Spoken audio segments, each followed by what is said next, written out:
كما صليت على إبراهيم وعلى آل إبراهيم في العالمين إنك حميد مجيد.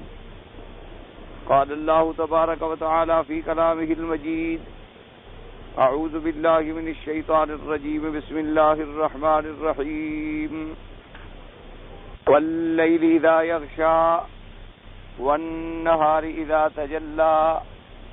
وما خلق الذكر والأنثى إن سعيكم لشتى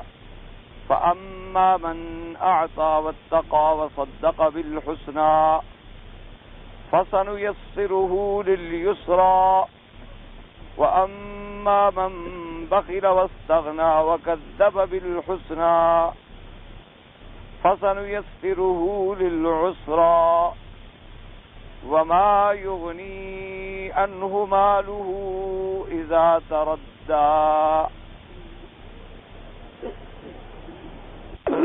سورۃ اللیل ان سور مبارکہ میں سے ہے جو سور مکیہ کہلاتی ہیں. یہ سورت بھی نازل ہوئی ہمارے آقا سرکار مدینہ حضرت محمد مصطفیٰ صلی اللہ علیہ وآلہ آلہ وصحابہ وسلم تسلیما کثیرا کثیرا پر ہجرت سے پہلے. اور اس سورت مبارکہ میں بھی اللہ تبارک و تعالی نے کامیابی کا راستہ اور کامیاب انسانوں کا ذکر فرمایا ہے. اسی طرح سے ناکامی اور ہلاکت کا راستہ اور ان لوگوں سے جو ہلاک ہونے والے ہیں ان کا ذکر فرمایا. اور جیسے کہ اس سے پہلے آپ سورۃ الشمس پڑھ چکے ہیں یا اس سے پہلے سورۃ الفجر پڑھ چکے ہیں، جیسے اس میں اللہ تبارک و تعالی نے بعض چیزوں کی قسم کھائی تھی، اس سورت مبارکہ میں بھی اللہ تبارک و تعالی نے بعض چیزوں کی قسم کھائی ہے اور اس کے بعد جواب قسم یعنی جس چیز کے لیے قسم کھائی گئی ہے اس کا ذکر فرمایا. جیسا میں الحمدللہ پہلے بھی کئی دفعہ عرض کر چکا ہوں کہ حضور کی مکی زندگی جو تھی یعنی دعوت کا ابتدائی دور جو تھا، جس میں حضور صلی اللہ علیہ وسلم نے اپنا دعویٰ پیش کیا اور پھر اس کی طرف امت کو دعوت دی، وہ یہ مسائل مہمہ اور بنیادی مسئلے جو تھے وہ اللہ کی توحید کا مسئلہ تھا، حضور صلی اللہ علیہ وسلم کی نبوت اور رسالت کا مسئلہ تھا، اور اس کے بعد اثبات معاد کا مسئلہ تھا کہ اللہ کی توحید پر ایمان صحیح ہو اور توحید کے جمیع انواع و اقسام یعنی توحید الوہیت، توحید ربوبیت، توحید اسماء و صفات. اور جب توحید کے تینوں قسمیں آئیں گی تو مشرکین کا رد بھی اسی میں آئے گا. اور اس کے بعد دوسرا مسئلہ یہ تھا کہ تمام انبیاء کی نبوت و رسالت برحق ہے اور سب سے آخری نبی جو ہیں وہ حضرت محمد مصطفیٰ صلی اللہ علیہ وآلہ آلہ وصحابہ وسلم. اور تیسرا مسئلہ جو تھا وہ یہ تھا کہ اللہ نے یہ پورا کارخانہ عالم جو ہے، یہ پوری دنیا جو ہے کوئی ایسے بیکار نہیں بنا دی کہ چلو آسمان بنا دیے، زمین بنا دی اور اس میں ایک مخلوق بھی بسا دی کہ وہ کھاتے رہیں اور پیتے رہیں اور جب مریں تو مر جائیں اور مٹی میں مل جائیں. یہ اس لیے نہیں بنائی گئی، اس کے بنانے کے پس منظر میں ایک مقصد ہے کہ یہ عالم جو ہے یہ دار العمل ہے اور یہ دنیا جو ہے دار الفنا ہے، اور اصل جس کے لیے ہم نے تیاری کرنی ہے وہ عالم آخرت ہے، وہ دار البقا ہے. اسی میں جا کر انسانوں کی کامیابی اور ناکامی کا راز کھلے گا. اسی میں جانے کے بعد سعید اور شقی علیحدہ ہوں گے. اسی میں جانے کے بعد اہل جنت اور اہل نار جو ہے وہ علیحدہ ہوں گے. تو مسئلہ بعث یعنی معاد، مسئلہ قیامت، یہ تین مسئلے تھے بنیادی جس پر میرے آقا نے اپنی زندگی مبارک کے 13 سال ابتدائی جو ہیں وہ صرف انہی مسائل میں صرف فرمائے. اس لیے آپ جب قرآن پاک پہ نظر ڈالیں گے، جتنی آپ کو مکی صورتیں ملیں گی یعنی جن صورتوں کے آگے لکھا ہوتا ہے کہ مکیہ، کہ یہ مکی صورت ہے، اس میں آپ کو یہی مضامین ملیں گے. مسئلہ توحید ملے گا، مسئلہ نبوت و رسالت ملے گا اور مسئلہ قیامت ملے گا. اور اسی ضمن میں مشرکین کا رد ملے گا، مکذبین قیامت کا رد ملے گا، منکرین رسالت کا رد ملے گا. اب جب حضور تشریف لے گئے مدینہ منورہ ہجرت فرمانے کے بعد، تو پھر شریعت کے احکام نازل ہوئے، پھر نماز کے احکام ملیں گے آپ کو، روزے کے احکام، حج کے احکام، زکوٰۃ کے احکام، نکاح اور طلاق کے احکام، اللہ کے حدود، تعزیرات کا بیان، اوامر، امر بالمعروف، نہی عن المنکر، یہ ساری شریعت گویا 3 مسئلوں پہ حضور نے 13 سال لگائے ہیں، کیونکہ مسئلے بنیادی ہے۔ جب تک یہ بنیاد ٹھیک نہیں ہوگی تو عمارت جتنی بھی آپ بناتے جائیں گے اس عمارت کا کوئی فائدہ نہیں ہوگا۔ اس لیے اگر کوئی آدمی آج بڑا تہجد گزار بن جائے، شب بیدار بن جائے، صائم الدہر بن جائے، روزانہ دن کو روزہ رکھے، ساری رات مصلی پہ کھڑا رہے اور جناب سارا دن خیرات میں صرف کر دے، پوری جائیداد اللہ کے راستے میں لٹا ڈالے اور بڑا خوش اخلاق ہو، کسی کی غیبت بھی نہ کرے، کبھی شراب نہیں پیا، کبھی زنا نہیں کیا، کبھی چوری نہیں کی، کبھی غیبت نہیں کی، کبھی ڈاکہ نہیں ڈالا، لیکن شرک کرتا ہے اللہ سے، تو جہنم کا حقدار ہے۔ وہ ساری عبادتیں اس کی بیکار ہیں، وہ ساری بھلائیاں اس کی بیکار ہیں۔ اس لیے یہ بنیادی مسائل ہیں کہ نیکی تب قبول ہوتی ہے اللہ کے ہاں جب پہلے عقیدہ ٹھیک ہو جائے۔ تو اب اس صورت میں بھی اللہ نے ایک نسخہ بتلا دیا ہے، اگر ہم غور اور فکر سے اس نسخے کو اپنا لیں تو اس نسخے میں شفا ہے، اور صرف امت محمد مصطفیٰ کی شفا نہیں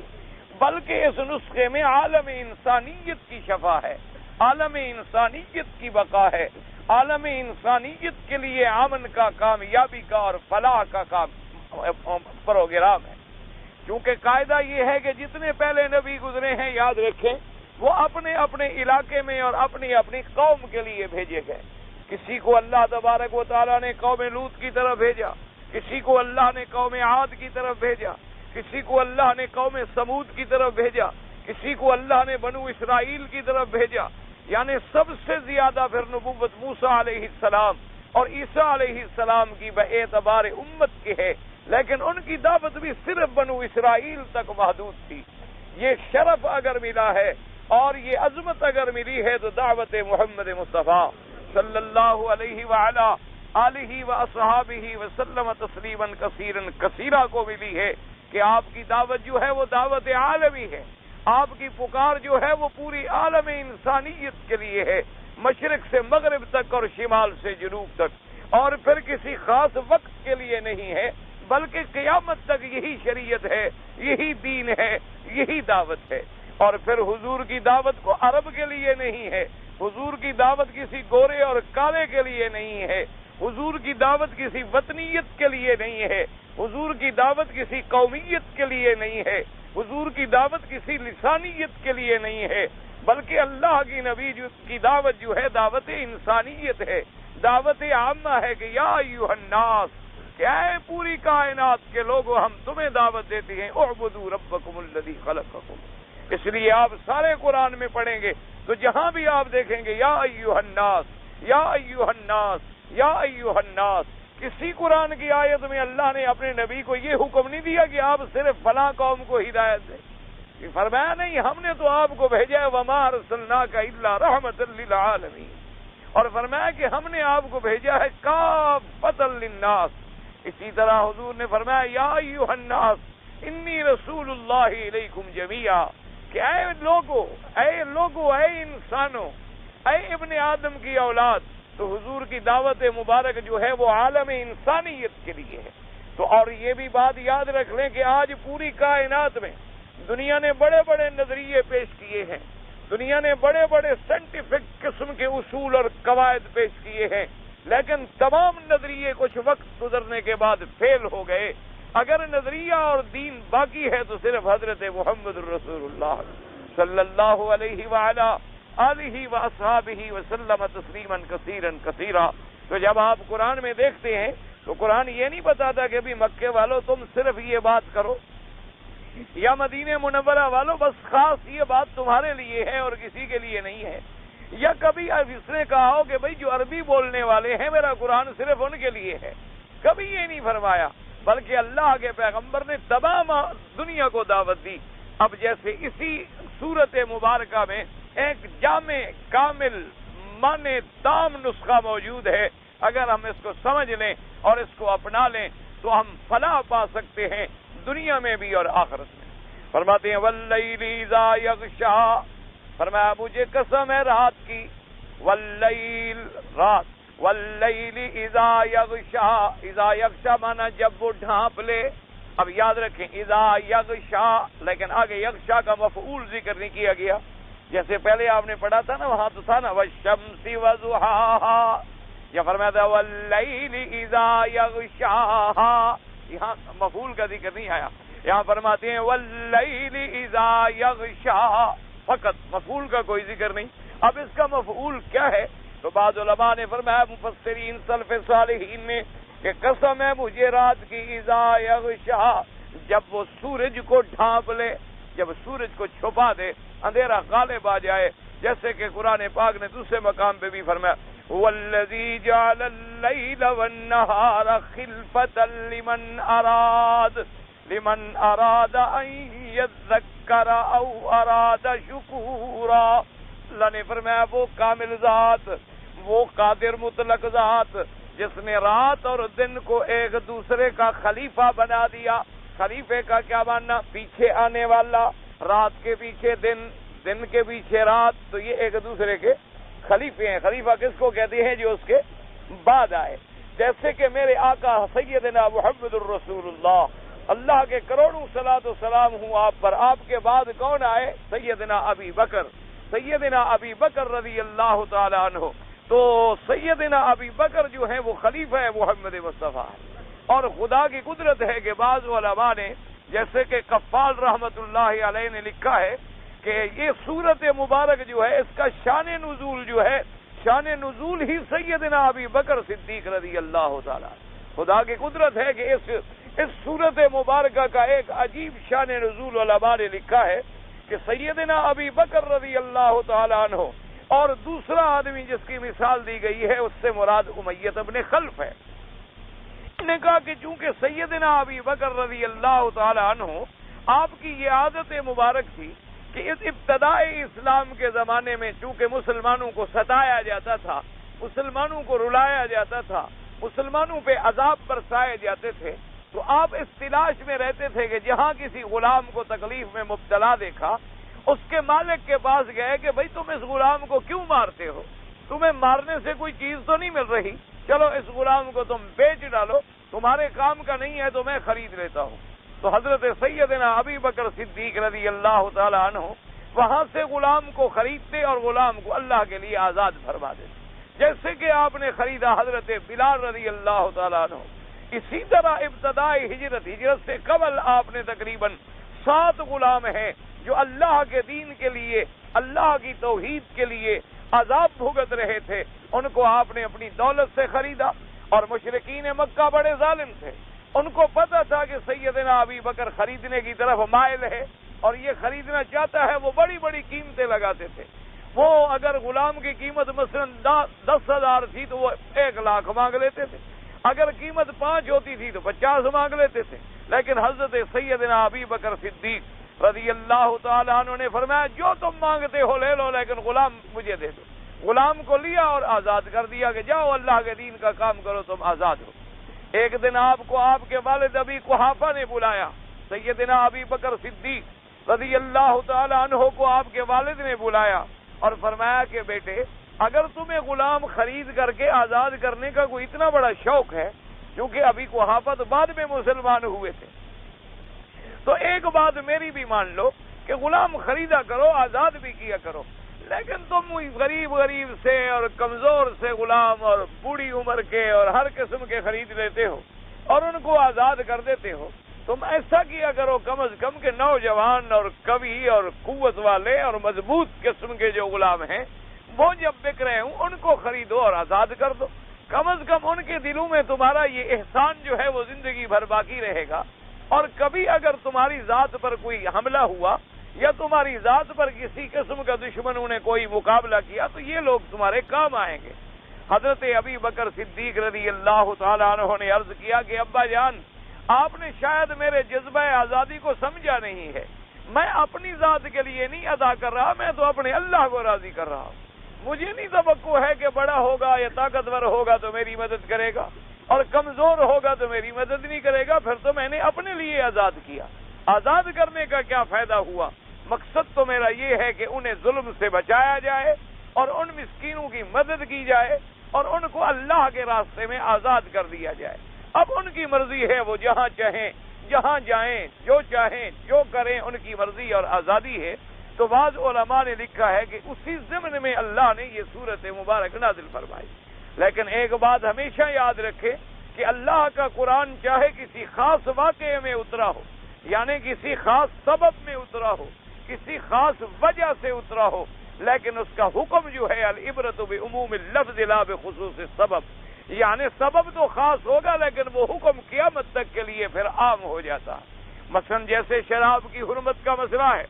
سب سے پہلے سیدنا امیر المؤمنین سیدنا عمر رضی اللہ تعالی عنہ نے آ کے عرض کیا کہ یا رسول اللہ صلی اللہ علیہ وسلم، یہ شراب بڑی غلط چیز ہے، انسان کو عقل سے نکال کے حیوان بنا دیتی ہے، اور انسان نشے کے عالم میں عبادت کرے اسے پتہ ہی کوئی نہیں لگتا کہ میں نے ظہر پڑھی ہے کہ عصر پڑھی ہے،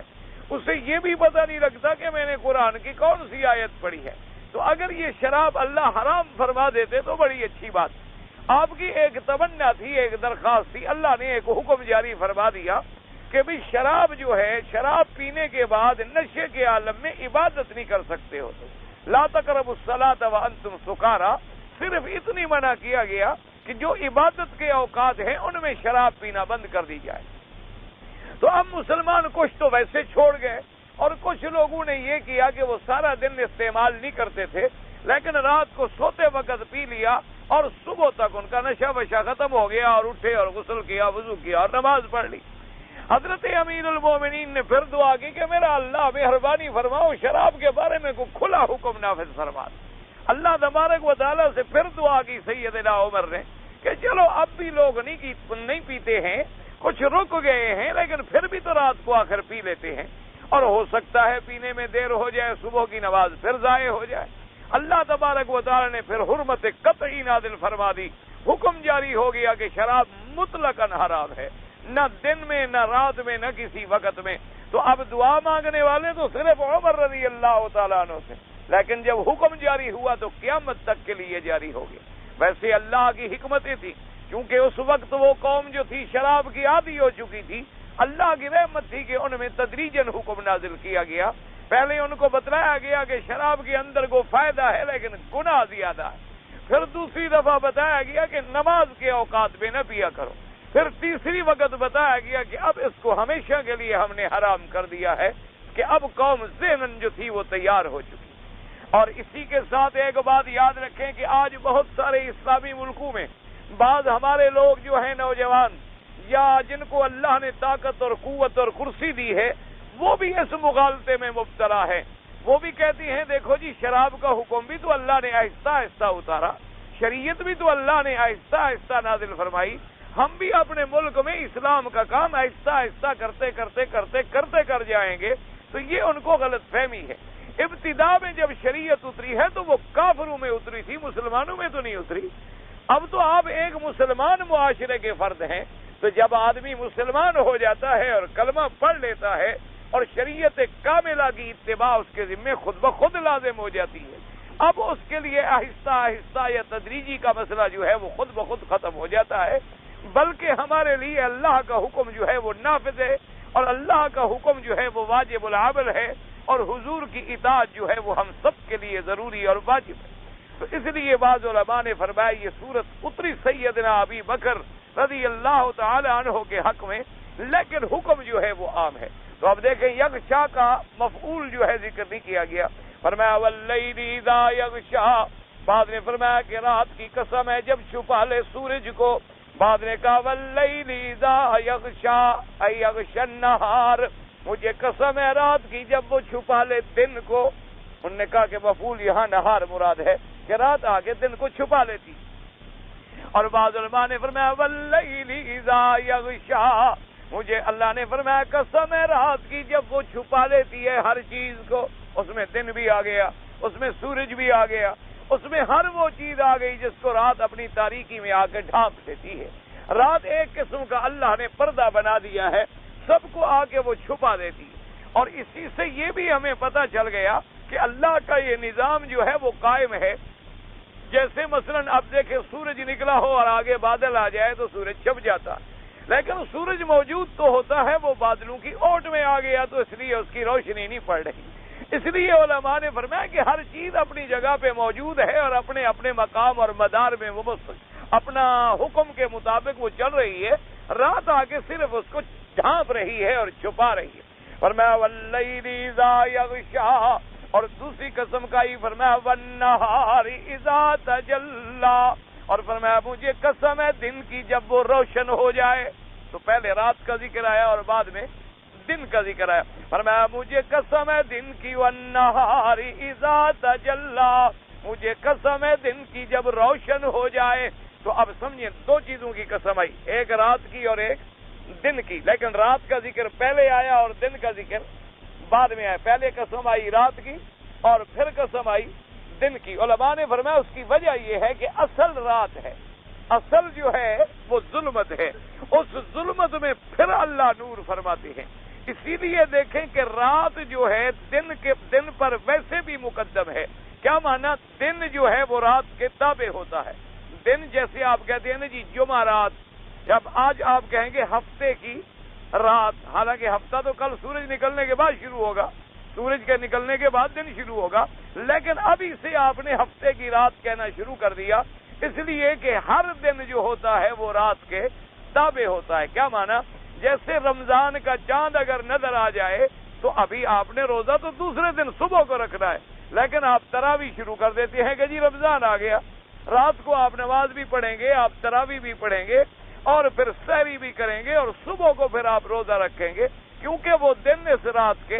تابع ہوتا ہے۔ جیسے آپ کہتے ہیں جی آج عید کی رات ہے، حالانکہ عید تو صبح ہوگی، لیکن رات کو آپ کہتے ہیں عید کی رات، اس لیے کہ عید والا دن جو ہے وہ بھی رات کے تابع ہو جاتا ہے۔ لیکن ایک بات یاد رکھیں کہ پورے سال میں اللہ نے جو 360 دن بنائے ہیں وہ رات کے تابع ہیں،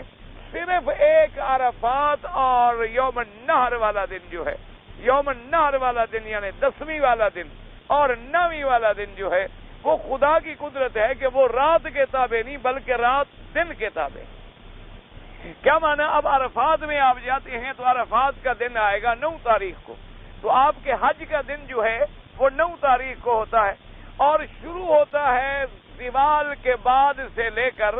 سارا دن 9 کا جو ہے وہ حج کا وقت ہے۔ اسی طرح ساری رات صبح صادق تک جو ہے وہ حج کا وقت ہے۔ یعنی اگر کوئی آدمی احرام باندھ کے 9 تاریخ کو مغرب کے بعد بھی عرفات میں پہنچ جائے تو وہ حاجی کہلائے گا، عشاء کے بعد بھی جائے تب بھی وہ حاجی کہلائے گا، آدھی رات میں چلا جائے تب بھی وہ حاجی کہلائے گا، صبح صادق سے پہلے پہنچ جائے تب بھی وہ حاجی کہلائے گا، اس لیے کہ وہ رات عرفات کے دن کے تابع ہے، عرفات کا دن رات کے تابع نہیں ہے۔ اگر عرفات کا دن رات کے تابع ہوتا تو جو رات پہلے گزر گئی ہے وہ حج کی تو وہ ہوتی، وہ رات اور دن ہوتا عرفات کا، لیکن اللہ نے فرمایا نا عرفات کا دن اور اس کے بعد آنے والی رات جو ہے وہ صبح صادق تک حج کا وقت ہے۔ تو صرف وہ دن ہے جہاں رات دن کے تابع ہو جاتی ہے، ورنہ تمام دن جو ہیں وہ رات کے تابع ہوتے ہیں۔ اس لیے علماء نے فرمایا کہ پہلے اللہ نے اس کی قسم کھائی اور پھر اللہ تبارک و تعالی نے دن کی قسم کھائی۔ اور بعض علماء نے فرمایا کہ کبھی کبھی ایسا ہوتا ہے کہ کبھی رات کا ذکر مقدم آ گیا اور دن کا مؤخر آ گیا، کبھی دن کا مقدم آ گیا اور رات کا مؤخر آ گیا، کبھی آسمانوں کی پیدائش کا ذکر پہلے آ گیا اور زمینوں کی پیدائش کا ذکر بعد میں آ گیا، کبھی زمینوں کا ذکر پہلے آ گیا اور آسمانوں کا ذکر بعد میں آ گیا۔ تو انہوں نے فرمایا کہ یہ بلاغت و فصاحت کی علامت ہوتی ہے، اور قرآن چونکہ اللہ کا کلام ہے، قرآن چونکہ اللہ کا کلام کلام خالق ہے، تو اس لیے اس کے اندر جو فصاحت اور بلاغت ہو سکتی ہے وہ دنیا کے کسی مخلوق کے کلام میں نہیں ہو سکتی۔ تو اس لیے چونکہ جب کلام کو یعنی مختلف انداز میں پیش کیا جائے تو قاعدہ ہوتا ہے کہ سننے والے کی توجہ زیادہ ہوتی ہے اس طرف کہ بھی ایک نئے اسلوب میں ہمیں خطاب کیا جا رہا ہے، ایک نئے انداز میں ہمیں مخاطب کیا جا رہا ہے۔ تو بعض علماء نے فرمایا کہ تقدیم تاخیر اس لیے ہوتی ہے، اور بعض علماء نے اس کی ایک اور توجیہ بھی ذکر فرمائی ہے۔ انہوں نے فرمایا کہ دیکھیں پہلے رات کا ذکر ہے، فرمایا واللیل اذا یغشا، اللہ نے فرمایا مجھے قسم ہے رات کی جب رات آ کے ڈھانپ لے اور چھپا لے، وَالنَّهَارِ إِذَا تَجَلَّى، اور مجھے قسم ہے دن کی جب وہ روشن ہو۔ تو فرمایا علماء نے فرمایا اس میں ایک اور لطیف اشارہ ہے، اور وہ اشارہ کیا ہے کہ جب میرے آقا حضور تشریف لائے ہیں تو آپ سے پہلے ایمان سے کہ اندھیرا تھا کہ نہیں تھا؟ پوری دنیا میں اس وقت خاص طور پہ عرب کی سرزمین میں تو ایک اندھیرا چھایا ہوا تھا۔ اللہ نے خود فرمایا وَإِن كَانُوا مِن قَبْلُ لَفِي ضَلَالٍ مُبِينٍ، میرے نبی کے آنے سے پہلے تم کھلی گمراہیوں میں ڈوبے ہوئے تھے، تم تو گمراہیوں میں پڑے ہوئے تھے۔ اسی لیے قرآن کہتے ہیں اللہ ولی الذین آمنوا یخرجہم من الظلمات الی النور والذین کفروا اولیاؤہم الطاغوت یخرجونہم من النور الی الظلمات۔ اللہ دوست ہیں، اللہ ناصر ہیں، اللہ مددگار ہیں مومنوں کے، وہ ان کو نکالتے ہیں اندھیروں سے نور ایمان کی طرف۔ یعنی پہلے کفر کے اندھیروں میں پڑے ہوئے تھے، کفر جو ہے وہ اندھیرا ہے۔ کفر کیوں اندھیرا کیا ہوتا ہے؟ اندھیرے کا معنی یہ ہوتا ہے کہ آدمی کو راستے کا پتہ نہیں چل رہا،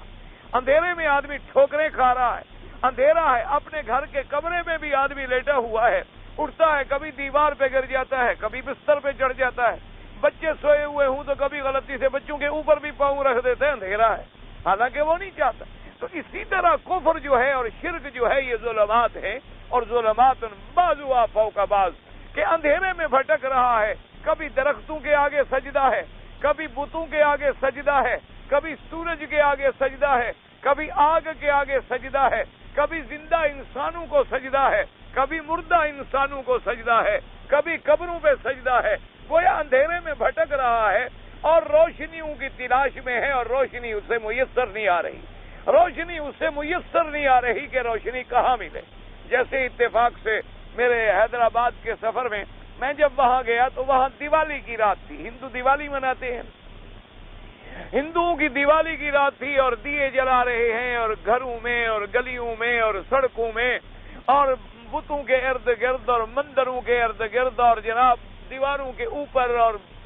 مڈیروں پہ رکھے ہوئے، اور ہمارا وہاں جلسہ تھا الحمدللہ دید کا۔ تو میں نے اتفاق سے خیال آیا، تو میں نے پھر وہاں سننے والے وہ بھی ہوتے، ہندو بھی ہوتے ہیں، مسلمان بھی ہوتے ہیں، تو میں نے بتایا، میں نے کہا دیکھیں یہ اتنے بڑے دیے جلانا جو ہے، آخر یہ قوم کوئی پاگل تو نہیں ہو گئی؟ یہ بڑی سمجھدار قوم ہے، بنیا جو ہے وہ اتنا سمجھدار ہے کہ چمڑی دے سکتا ہے پر دمڑی نہیں دے سکتا۔ اس کے بارے میں تو اتنی بڑی مثال مشہور ہے نا کہ بنیا اپنی چمڑی کو قربان کر دے گا لیکن ایک دمڑی کا نقصان نہیں کرے گا۔ جو قوم ایک دمڑی پہ مر جانے والی ہو وہ اتنی بتیاں جلا رہی ہے اور دیے جلا رہی ہے اور گھی جلا رہی ہے اور اس میں کوئی تیل جلا رہا ہے، کوئی کچھ کر رہا ہے، یہ کوئی پاگل تو نہیں ہو گئے ہیں؟ اصل وجہ یہ ہے کہ ان کو بھی روشنیوں کی تلاش ہے، لیکن یہ روشنی ڈھونڈ رہے ہیں دیے میں، یہ روشنی ڈھونڈ رہے ہیں بیچارے لیمپ میں، یہ روشنی ڈھونڈ رہے ہیں تیل میں۔ اصل روشنی ہے ایمان کی، اس کے قریب ہی نہیں آ رہے۔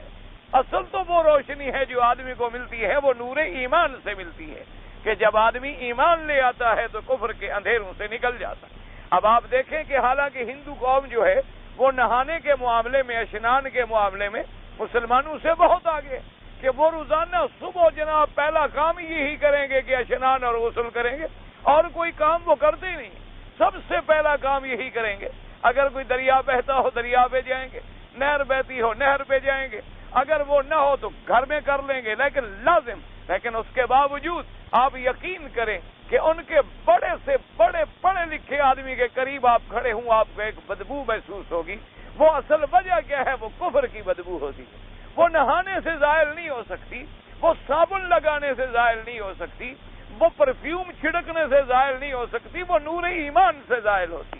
اور اس کے مقابلے پہ آپ دیکھیں کہ ایک ایمان والا، اللہ والا فقیر، جس نے مہینہ ہی غسل نہ کیا ہو، جس نے کبھی کپڑے بھی نہ بدلے ہو، اس کے چہرے پر ایک نور ایمان کی رونق اور تازگی ہوتی۔ کتنے آپ لوگ دیکھتے ہیں کالے کالے رنگ کے لوگ ہیں بیچارے، کالے ملکوں والے، لیکن یقین فرمائیں، آپ غور کریں اگر آپ نے پہلے کبھی غور نہ کیا ہو، کہ ان کو آپ ہمیشہ مسکراتا ہوا دیکھیں،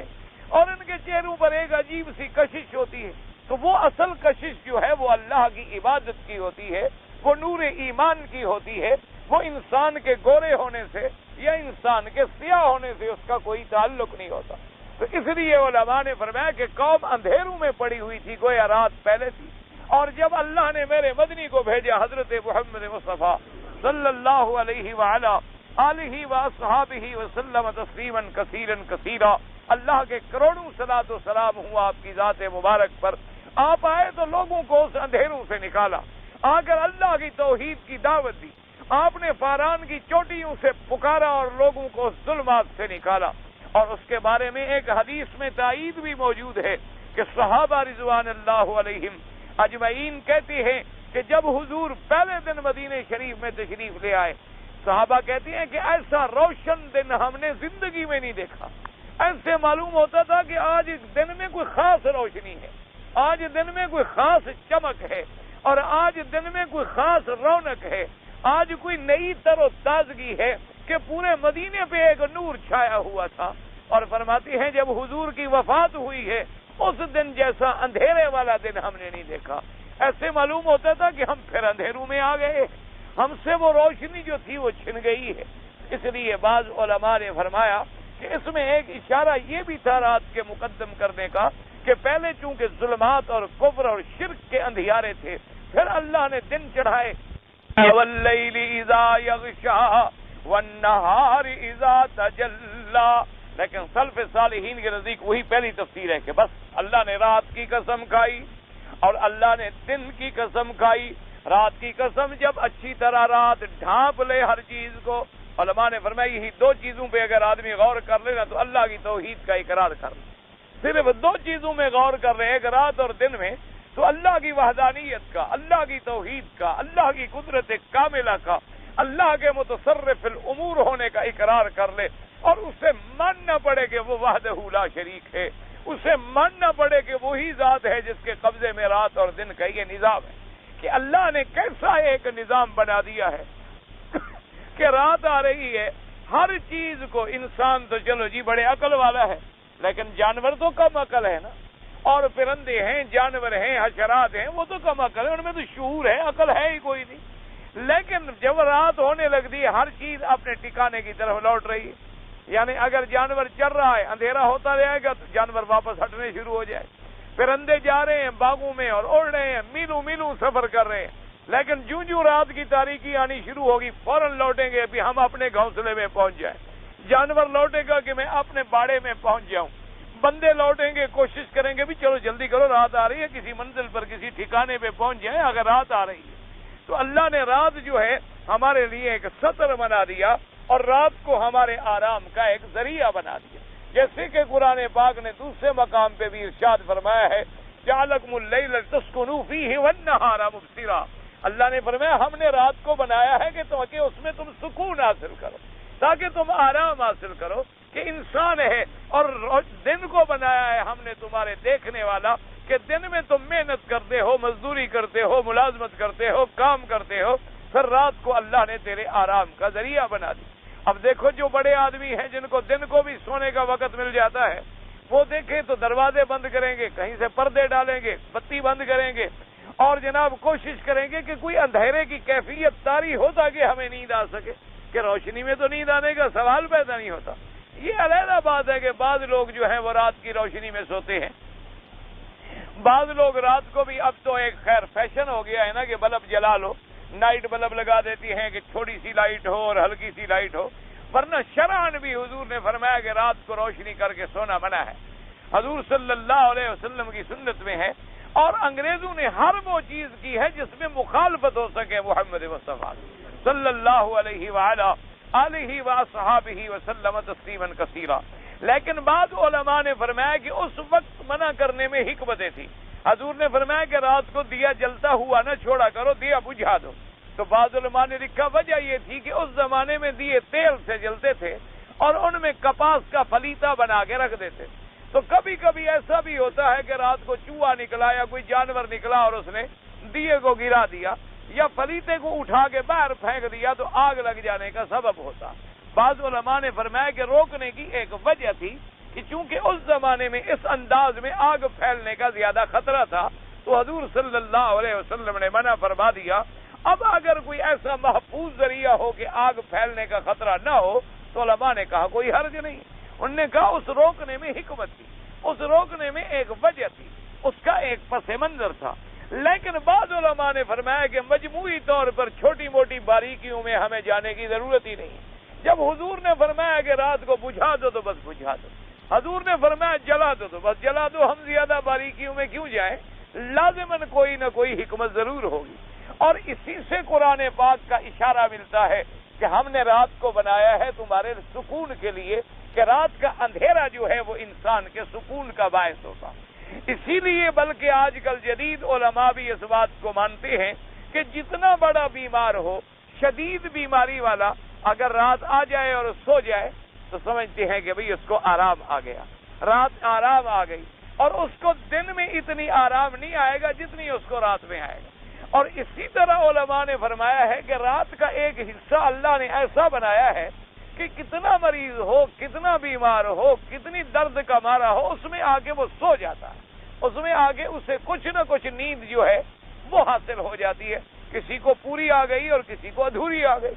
اسی لیے اب جدید تحقیق بھی یہ ہے کہ یہ ضروری نہیں ہوتا کہ اگر ہم 8 گھنٹے سوئیں تو اس میں پورے 8 گھنٹے ہماری نیند کی وہ کیفیات ہوں، بلکہ انہوں نے کہا کہ نیند کے لیے تو اللہ نے چند لمحات رکھے ہیں، اللہ نے چند اوقات رکھے ہیں، وہ اس 8 گھنٹے میں پتہ نہیں آدھا گھنٹہ ہوتے ہیں، پتہ نہیں کتنے ہوتے ہیں، اتنی وہ جو صحیح لمحات ہیں وہ آدمی کو میسر آ جائیں تو اس کی نیند جو ہے گویا وہ کامل ہو جاتی ہے، اس کی نیند وہ پوری ہو جاتی ہے، اور جب اٹھے گا تو وہ حشاش بشاش ہوگا۔ اسی لیے آپ نے دیکھا ہے بڑے لوگ تاریخوں میں گزرے ہیں جن کی نیند صرف 2 گھنٹے تھی، ایسے لوگ بھی تاریخ میں گزرے ہیں جن کی نیند صرف 20 منٹ تھی، اور ایسے لوگ تو گزرے ہیں جیسے حضرت مدنی رحمت اللہ علیہ کے بارے میں آتا ہے،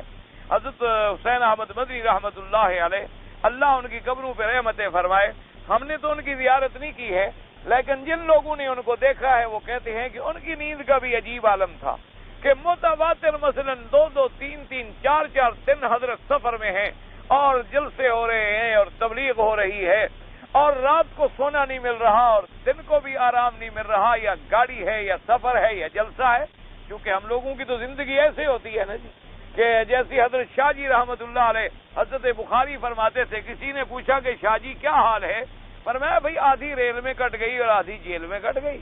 تو حال کیا پوچھتے ہو؟ کہا کہ جب ہم تقریر کرتے ہیں تو لوگ کہتے ہیں واہ شاہ جی، اور جب ہم جیل میں چلے جاتے ہیں تو لوگ کہتے ہیں آہ شاہ جی، اور اسی واہ اور آہ میں ہم تباہ ہو گئے، باقی لوگوں کا کام تو چل رہا ہے۔ فرمایا میرا حال، فقیروں کا حال کیا پوچھتے ہو؟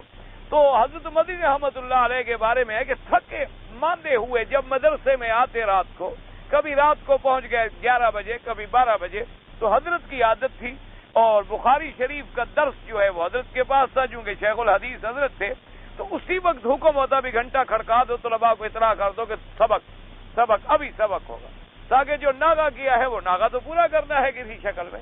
تو طلباء جو ہیں جناب وہ سارے اسی وقت 12 بجے رات کو طالب انتظار میں رہتے تھے، ہماری طرح طالب تھوڑے تھے، وہ تو طالب تھے صحیح معنوں میں جنہوں نے علم حاصل کرنا تھا، وہ بھی اپنے شیخ کی انتظار میں ہوتے تھے کہ کب شیخ آئیں اور ہم بخاری کا درس پڑھیں۔ تو آپ آتے اور طلباء آ جاتے، اور کوئی آ رہا ہے، کوئی وضو کر رہا ہے، اور حضرت کہتے کہ بھائی حضرات اگر اجازت ہو میں تھکا ہوا ہوں تو میں صرف 20 منٹ کے لیے لیٹ جاؤں؟ تو طلباء کہتے کہ ہاں حضرت 20 منٹ تو طلباء کو آتے بھی لگ جائیں گے، 300-400-500 طالب علم نے اکٹھا ہونا ہے، اپنے اپنے کمروں سے اٹھنا ہے، وضو کرنا ہے، کتابیں نکالنی ہیں۔ تو حضرت جناب سر رکھتے اور سو جاتے، اور ٹھیک 20 منٹ کے بعد اٹھ جاتے، بغیر کسی کے اٹھائے ہوئے اور بغیر کسی کے کہے ہوئے۔ کہتے 15 منٹ کے لیے سو جاؤں تو ٹھیک 15 منٹ سو جاتے، سر رکھتے ہوئے نیند آ جاتی اور 15 منٹ کے بعد خود بخود کھل جاتی۔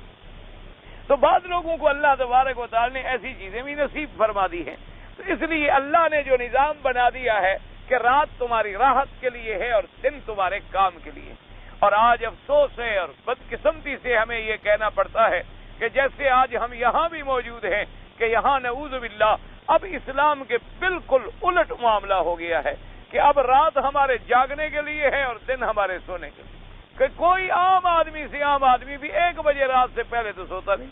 سوال ہی پیدا نہیں ہوتا۔ یعنی جو شریف آدمی ہے وہ کتاب پڑھ لے گا، اخبار پڑھ لے گا، مطالعہ کر لے گا،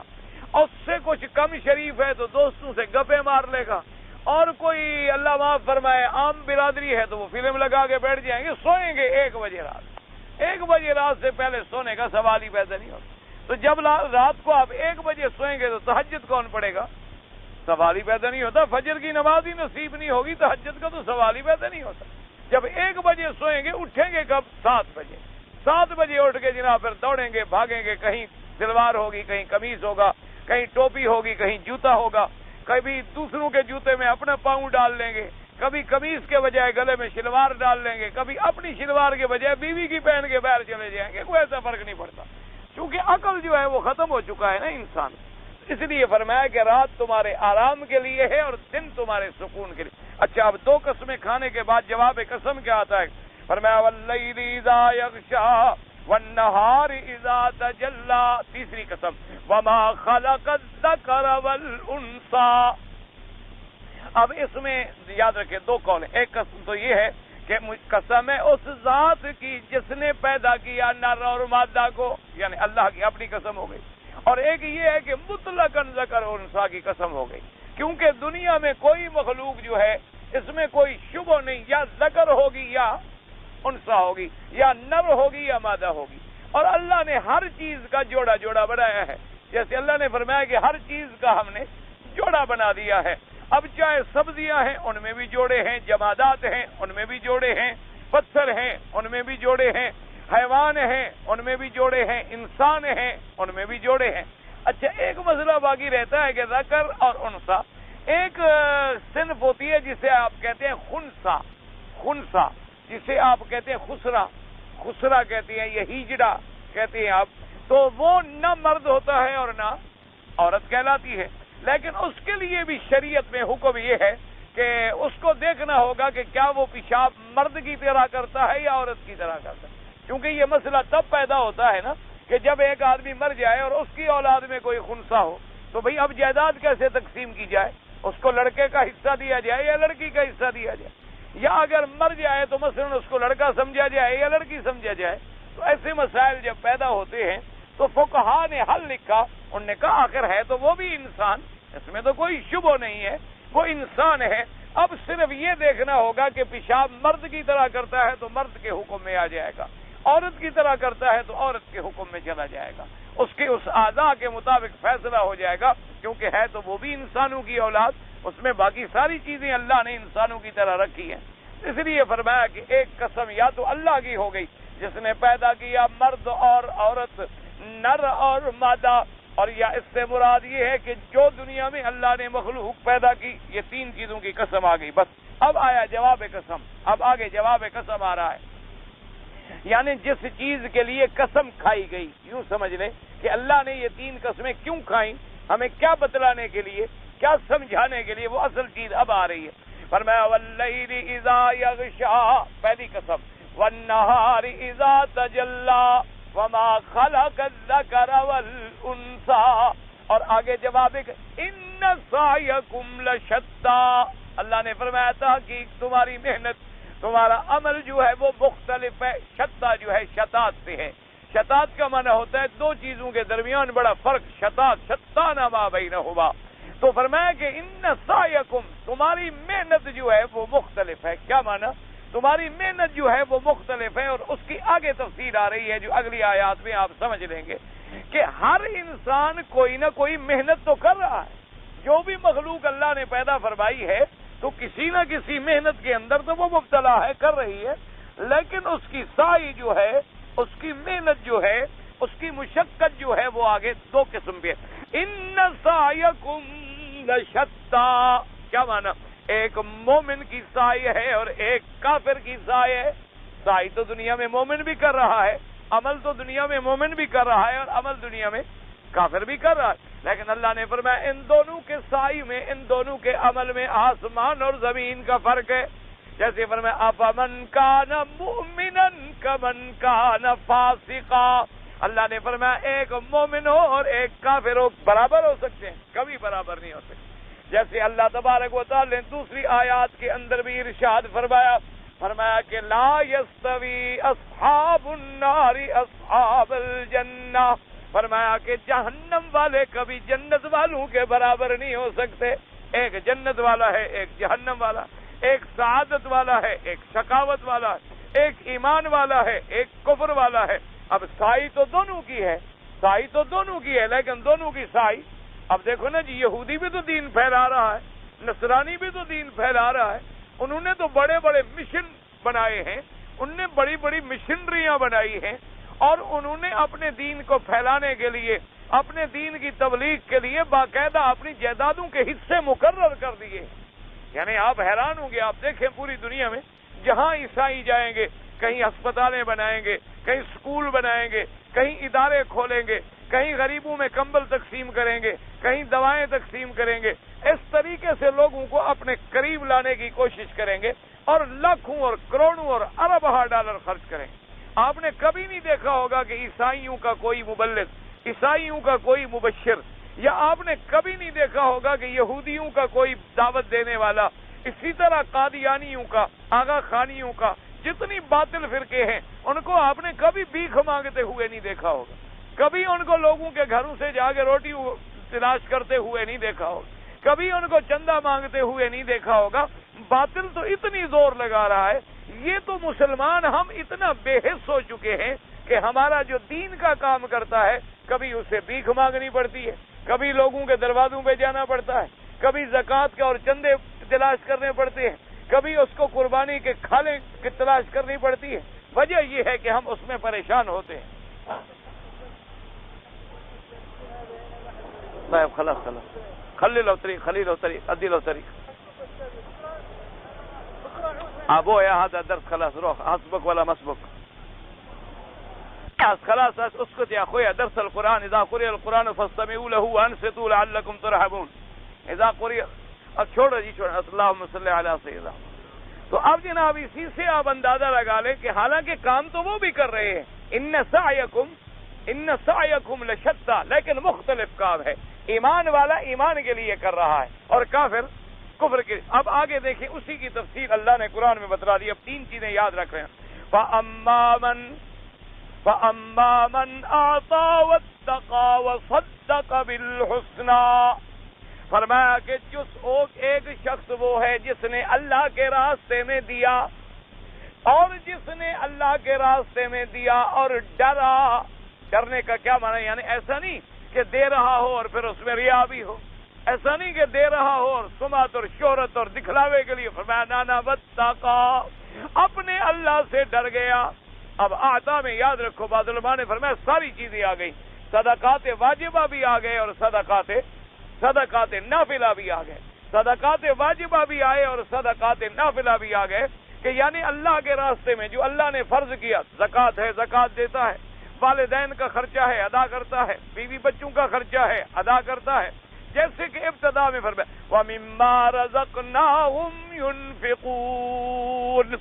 جن کو ہم نے رزق عطا فرمایا ہمارے دیے ہوئے میں سے اللہ کے راستے میں خرچ کرتے ہیں. تو پہلی صفت یہ ہے کہ آتا، اللہ کے راستے میں دینے والا. اور دینے والا بھی کیسے ہو؟ کہ خالص اللہ کے لیے. جیسے آپ پہلے پڑھ چکے وَيُطْعِمُونَ الطَّعَامَ عَلَىٰ حُبِّهِ مِسْكِينًا وَيَتِيمًا وَأَسِيرًا. اور آگے اللہ نے بیان کیا إِنَّمَا نُطْعِمُكُمْ لِوَجْهِ اللَّهِ لَا نُرِيدُ مِنْكُمْ جَزَاءً وَلَا شُكُورًا.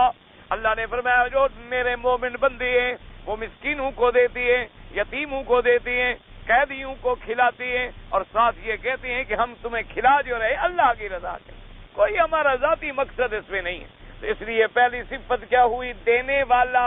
دوسری صفت کیا ہوئی؟ ڈرنے والا.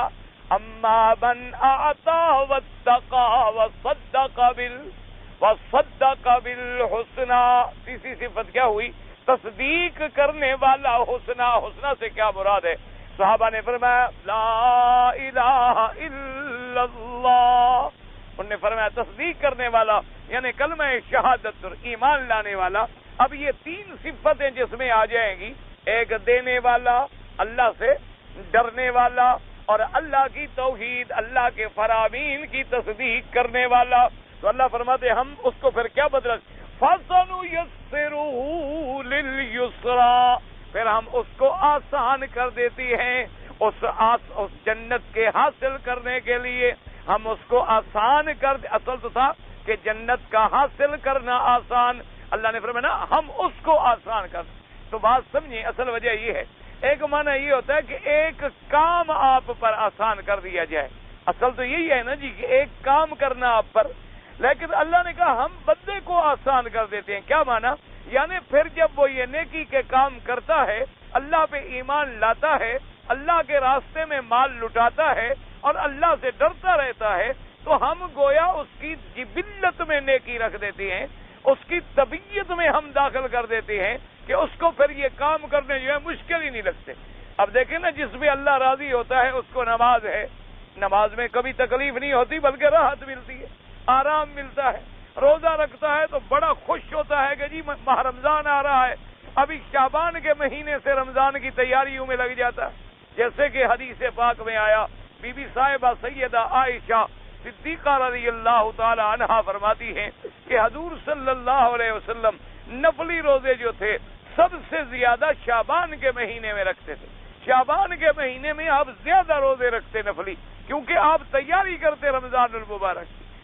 المبارک کے استقبال کے لیے، تو اللہ نے فرمایا ہم اس بندے کو گویا آسان کر دیتے ہیں کہ رات ہے، اندھیرا ہے، سردی ہے، گرمی ہے، نماز ہے، دھن ہے، قرآن ہے، تلاوت ہے، اسی میں لگا ہوا ہے۔ اور بالکل یہ مشاہدہ بھی ہے دنیا میں، آپ دیکھیں کہ ایسے بچے 7 سال کا بچہ ہو اور پورا قرآن یاد کر لے، تو یہ اللہ نے آسان نہیں کیا تو کون کر سکتا؟ آپ دنیا کی کوئی کتاب مجھے 10 صفحے بھی یاد کر کے سنا دے، نہیں سنا سکتے۔ آپ دنیا کی کوئی کتاب یاد کرانے کی بچے کو کوشش کریں، اچھا یاد کر بھی لے گا 2-4 صفحے، امتحان دینے کے لیے 2 مہینے کے بعد بھول جائے گا، 2 مہینے کے بعد جو ہے اس کو کچھ یاد نہیں ہوگا۔ لیکن اللہ کا قرآن جو ہے یاد ہے اور پھر ساری زندگی تک کے لیے یاد ہے۔ اور اسی طرح دیکھیں بعض لوگ ایسے بھی ہیں ماشاءاللہ جو 10-10 پارے روزانہ قرآن پڑھتے ہیں، اللہ ان کے لیے آسان کر دیتے ہیں۔ ایسے بھی لوگ ہیں ماشاءاللہ جو رات کو کھڑے ہوتے ہیں تو 20-20 رکعت اور 12-12 رکعت اور 13-13 رکعت اور 8-8 سپارے منزل تہجد میں پڑھ رہے ہیں۔ اللہ نے فرمایا تو ہم اس کے لیے پھر یہ نیکی والا کام جو ہے آسان کر دیتی ہے، شرط یہ اس میں 3 صفتیں آ جائے، ایمان والی، اللہ سے ڈرنے والی اور اللہ کے راستے میں دینے والی۔ اچھا اس کے مقابلے یہ ایک سائی تھی، دوسرے ان کی بھی 3 صفتیں ذکر کی، وَأَمَّا مَنْ بَخِلَ وَاسْتَغْنَى وَكَذَّبَ بِالْحُسْنَى فَسَنُيَسِّرُهُ لِلْعُسْرَىٰ، اور فرمایا جس نے بخل کیا، وہ عطا کے مقابلے پہ اس نے خرچ کیا، اس نے بخل کیا، اچھا اس کے بعد اس کا کیا تھا کہ وہ اللہ سے ڈرا اور یہ بے پرواہ ہو گیا کہ میرا کیا بگڑے گا، کیا ہے جی کیا مرنا ہے کیا کرنا ہے، بس جب تک زندہ ہے کھاؤ کماؤ مر جائیں گے، بات ختم ہوگی۔ وَكَذَّبَ بِالْحُسْنَىٰ، اور اس نے اچھی بات کی تکذیب کی، یعنی اللہ کی توحید کا بھی انکار، انبیاء کا بھی انکار، اللہ کے رسولوں کا بھی انکار، اللہ کے احکام کا بھی انکار، جس میں یہ 3 صفتیں آئیں تو پھر ان کا نتیجہ کیا نکلا؟ فرمایا فَسَنُيَسِّرُهُ لِلْعُسْرَىٰ، پھر ہم اس کو بھی آسان کر دیتی ہیں جہنم کے لیے، مشکل کے لیے، کہ جب وہ ان 3 صفتوں میں آتا ہے پھر ہم اس کو پھر اسی جہنم کے کاموں میں آسان کر دیتے۔ اب دیکھیں نا جی اگر نعوذ باللہ کوئی کافر ہے، کوئی ڈاکو ہے، کوئی قاتل ہے، کوئی زانی ہے، کوئی شرابی ہے، پھر اسی میں وہ الجھا ہوا، اسی میں وہ لگا دیتے ہیں، جیسے کہ سیدنا علی رضی اللہ تعالی عنہ سے ایک روایت ہے، آپ فرماتے ہیں کہ جنت البقیع الغرقد میں جو مدینہ منورہ کا قبرستان ہے، ایک جنازے کے موقع پر حضور صلی اللہ علیہ وسلم تشریف فرما تھے، کیونکہ یاد رکھیں جنازے کا پڑھنا بھی بہت بڑا ثواب ہے اور پھر جنازے کے ساتھ جانا جو ہے یہ اور بڑا ثواب ہے۔ حضور نے فرمایا جو صرف جنازہ پڑھتا ہے اس کو 1 کی رات ثواب ملتا ہے، اور اگر جنازہ پڑھ کے کندھا دے کے قبر تک بھی ساتھ چلا گیا تو 2 ملتے ہیں۔ صحابہ نے پوچھا حضور 1 کی رات تقریباً کتنا بڑا ہوتا ہے؟ تو آپ نے فرمایا جتنا جبل احد بڑا ہے اتنا بڑا ثواب ہوتا ہے، اور جو پورا جائے گا تو اس کو اتنا بڑا دوہرا ثواب ملے گا۔ تو میرے آقا حضور پاک صلی اللہ علیہ وسلم اور خوش نصیب تھے وہ لوگ اور خوش قسمت تھے وہ لوگ اور باعظمت تھے وہ لوگ جن کو جنازہ بھی پڑھا محمد مصطفیٰ نے،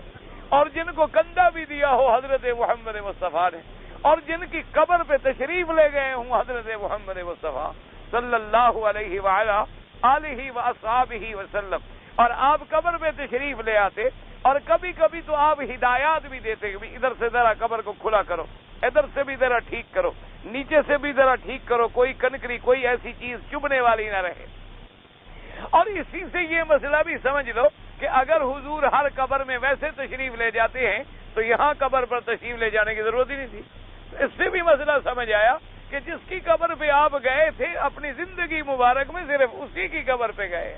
اور ہر کسی کی قبر میں آنا یا جانا یا ہر جگہ آپ کا موجود ہونا جو ہے وہ قرآن و حدیث کے مخالف ہے۔ تو آپ تشریف فرماتے ہیں جلسنا حولہ، حضور بھی بیٹھ گئے اور ہم بھی آپ کے ارد گرد بیٹھ گئے۔ تو حضور نے فرمایا کہ اللہ کی تقدیر میں اور اللہ کے علم میں تو یہ فیصلہ ہو چکا ہے کہ کون جنت والا ہے اور کون جہنم والا ہے۔ تو حضرت علی رضی اللہ تعالیٰ عنہ عرض کرتے ہیں کہ ہم نے عرض کیا افلا نتکل یا رسول اللہ، کہ کیا ہے حضور پاک، اگر ایسی بات ہے کہ جنت والا جنتی ہے اور جہنم والا جہنمی ہے تو پھر ہمیں عمل کرنے کی کیا ضرورت ہے؟ پھر تو ہم بالکل آسرا کر کے گھر بیٹھ جائے، جس نے جنت میں جانا ہے جنت میں جائے گا اور جس نے جہنم میں جانا ہے جہنم میں جائے گا۔ حضور نے فرمایا نا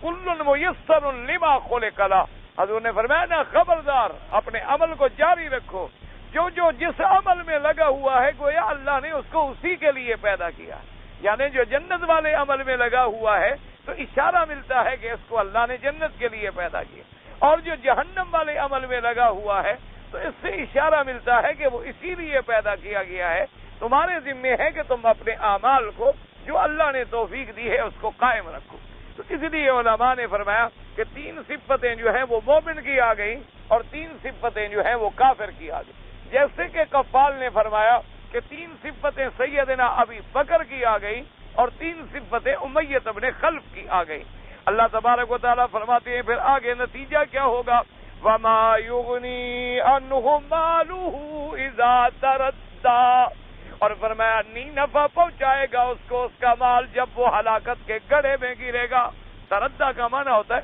اوپر سے کسی کھائی میں گر جانا، جیسے قرآن میں آتا ہے نا متردیہ، وہ بکری جو اوپر سے گرے اور مر جائے، تو یہاں بھی لفظ ہے اذا تردہ، یعنی جب وہ اوپر سے گرے اور جہنم میں پڑے۔ فرمایا اس دن اس کو مال کوئی فائدہ نہیں دے گا، دنیا کوئی فائدہ نہیں دے گی، بچے کوئی فائدہ نہیں دیں گے، قبیلہ کوئی فائدہ نہیں دے گا۔ اگر کام آئے گا تو وہ اعمال صالحہ آئیں گے کہ دل کے اندر ایمان ہو، زبان پہ اقرار ہو، اور پورے بدن کے اعضاء جو ہے وہ اللہ کی اطاعت میں لگے ہوئے، اللہ تبارک و تعالیٰ کی فرما برداری میں لگے ہوئے ہوں۔ دعا کریں کہ اللہ تبارک و تعالیٰ آپ کو بھی، مجھے بھی اور تمام مسلمانوں کو ان صفات حسنہ کی توفیق دے اور بری صفات سے بچائے۔